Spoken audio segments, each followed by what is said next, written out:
How Prince Harry, Meghan Markle will fund lavish life after $150 million Netflix deal ends. Speculation is mounting over how Prince Harry and Meghan Markle will fund their lavish lifestyle after their $150 million deal with Netflix was scrapped. The streaming giant will not renew their contract when it expires in September. A source at Netflix said of Meghan's efforts, "She had everything going for her: name, platform, press, and the numbers were dismal." Lifestyle and cookery show, With Love, Meghan, only ranked at number 383 in Netflix's six-monthly engagement report this year, with just 5.3 million viewers across the globe. Described by one critic as an exercise in narcissism, it was beaten by reruns of the first 4 seasons of legal drama Suits, which also starred the Duchess in her pre-royal days. Once judged by some as Britain's greatest soft power asset since Princess Diana, Meghan was filmed for her show making ladybird-shaped canopies from cherry tomatoes and mozzarella balls. Dull indulgence. Even The Guardian was moved to describe With Love, Meghan as the sort of gormless lifestyle filler that, had it been made by the BBC, would be used to bulk out episodes of Saturday Kitchen. In truth, the show is a smash hit compared to her husband's vanity docuseries, Polo, blasted as a dull indulgence about a rich person's pursuit. In the first 6 months of the year, the program attracted a disastrous 500,000 views globally, ranking it at number 3,442 out of around 7,000 shows. Reruns of the 9-year-old cartoon, He-Man and the Masters of the Universe, scored similar numbers. A Netflix insider has pronounced the couple's lucrative contract dead, adding, "They're just waiting for the credits to roll. They're letting it expire without drama. There's no appetite for anything new." The end of what many regarded as a reliable source of vast income for the former HRHs has set off a bomb under Project Sussex and its bold ambitions. And of course it is not the Sussexes' first media deal that has gone south. Their reported $29 million podcasting deal with Spotify was terminated in June 2023, with senior Spotify executive Bill Simmons labeling the duo, "effing grifters." Hosted by Meghan, the Archetypes podcast featured conversations with friends and celebrities including Serena Williams, Mariah Carey and Trevor Noah. Critics said that in the episode with Williams it took 11 minutes before the tennis legend got a word in edgeways. In 2023 Simmons said, "I wish I had been involved in the Meghan and Harry leave Spotify negotiation. The effing grifters. That's the podcast we should have launched with them.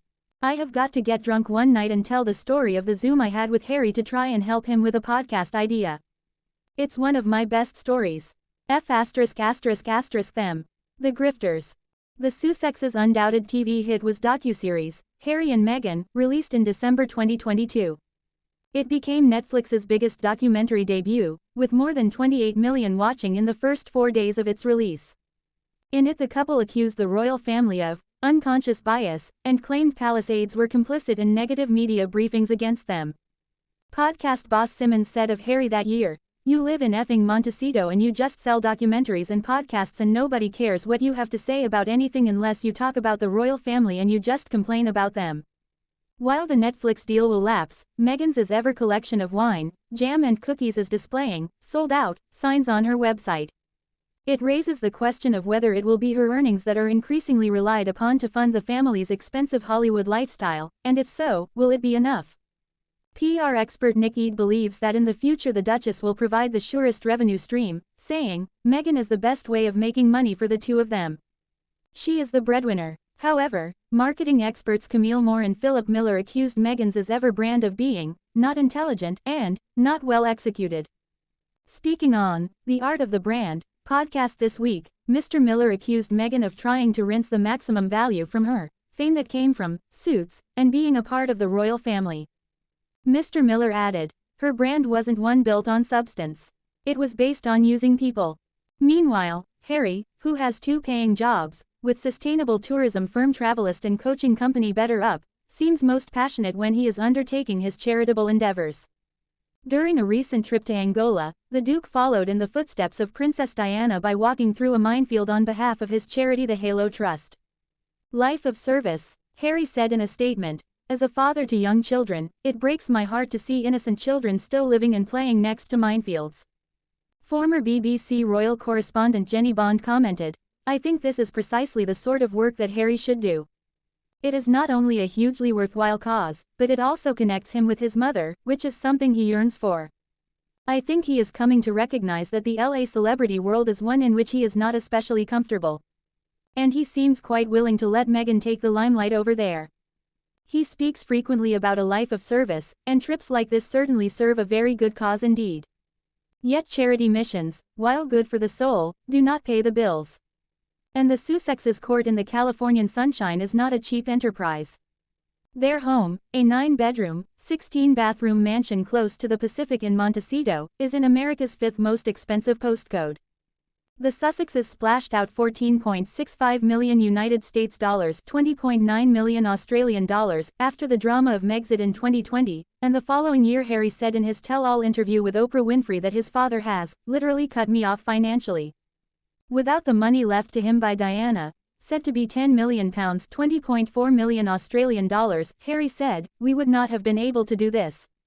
Harry's finances got a boost last September when he turned 40 and a fund set up by the late Queen Mother gave him access to around £8 million, $16.3 million Australian dollars.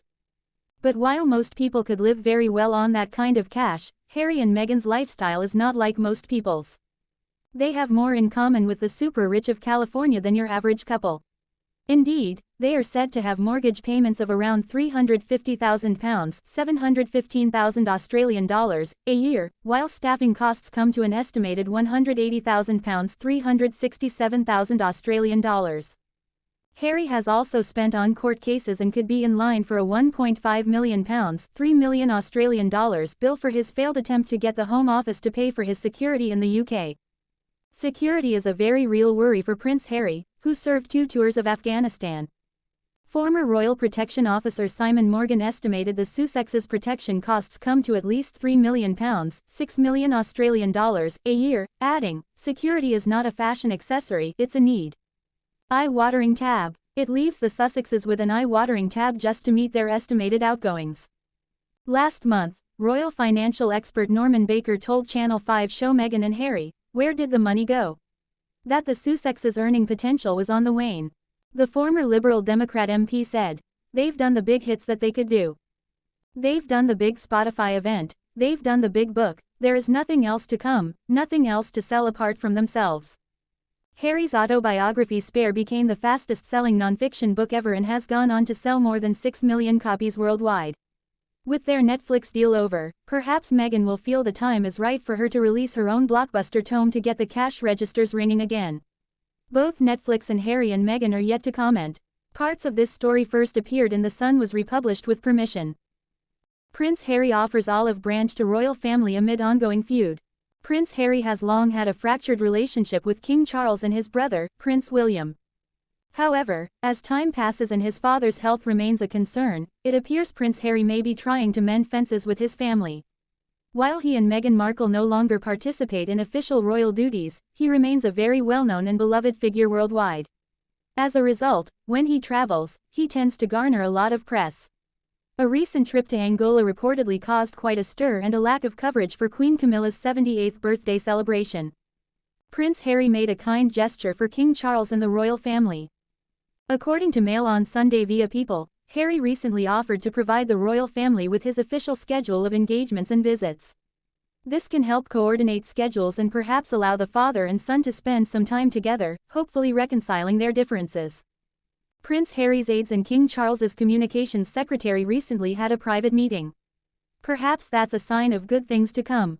It was a good first step, an insider shared with People. It is always better to be talking.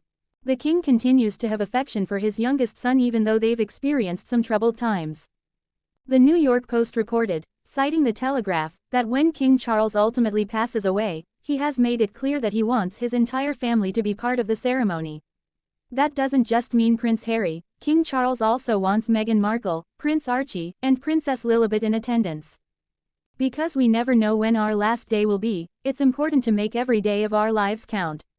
Let's hope that Prince Harry and King Charles will reconcile sometime soon so they can both enjoy the time they have left together. Prince Harry takes a step to reconcile with the royal family. Talk of Prince Harry and the royal family working towards reconciliation has been rampant recently, and now, there are reports of another step being taken in this direction. According to royal sources via the Daily Mail, Prince Harry has chosen to share his official schedule with the royals. This would ensure that engagements that the Prince and Meghan Markle undertake do not clash with those of the royal family. A source told the outlet that Harry's decision is a significant gesture. Earlier this month, Prince Harry's trip to Angola was the center of headlines and overtook coverage of Queen Camilla's birthday portrait reveal. The action of sharing his schedule with the royals would mean that such clashes wouldn't occur in the future. This step could also allow the Prince and King Charles to fix a date in their diaries to meet in person. Earlier this month it was reported that representatives of both parties had met to open a line of communication between the two. The father and son coming face to face after many years could be the next step in this process. In May of this year, Harry spoke to the BBC, stating, "I don't know how much longer my father has left." This likely influences his plans to attempt contact. Prince Harry and the royal family have been in conflict ever since he and Markle stepped down from their royal duties and titles in 2020. They subsequently moved to California and went on to speak publicly on their experiences within the royal institution.